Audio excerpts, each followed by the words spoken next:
Why is it taking so long, or why doesn't it seem like we can move the button on diversity in neighborhoods? Because the people who have the power in this country are the people who have the money. And the people who have the money are going to decide where people live.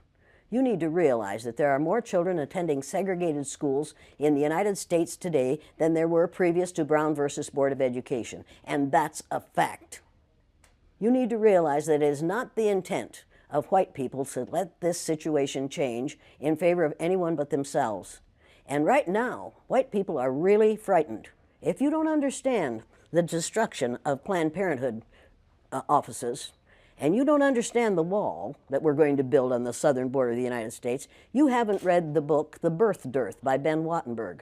Ben Wattenberg was a brilliant Jewish man who was a member of the American Enterprise Institute, and he wrote a book, the first paragraph of which says, "The main problem confronting the United States today is there aren't enough white babies being born in this country."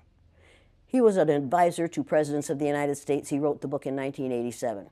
He says if we don't change this and change it rapidly, white people will lose their numerical majority in this country, and this will no longer be a white man's land. Now, I'm not misrepresenting this. I'm telling you exactly, almost exactly what he says. He says there are three things we can do to solve this.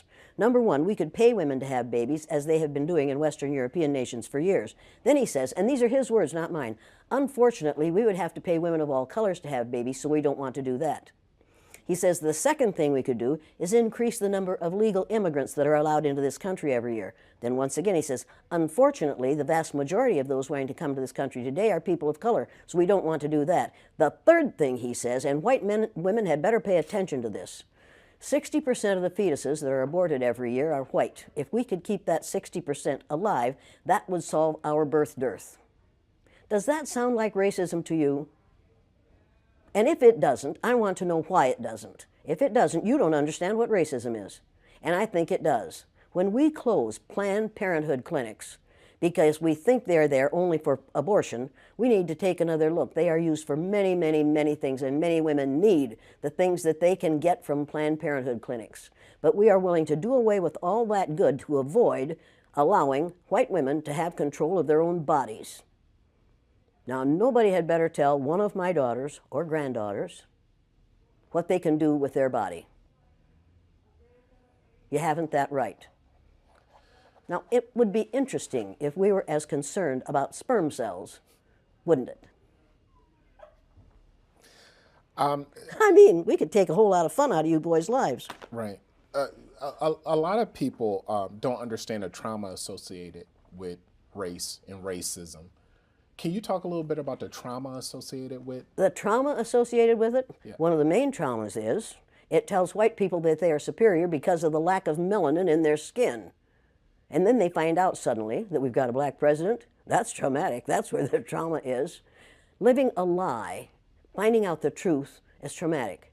Finding out now, recently, that within 30 years, white people will be in the numerical minority in this country is going to be traumatic. And that's the reason we have to solve this problem, and we have to solve it now.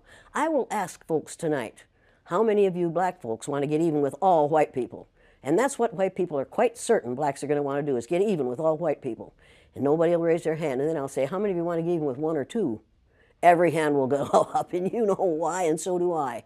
White people are scared to death right now, particularly white males. They're scared to death that they are going to lose their power in the future. And they are. But if you want to get ready for the future, if you want to be treated well in the future, treat others well in the present. What we do in the present constructs the future. What we have done in the past, we can learn from that.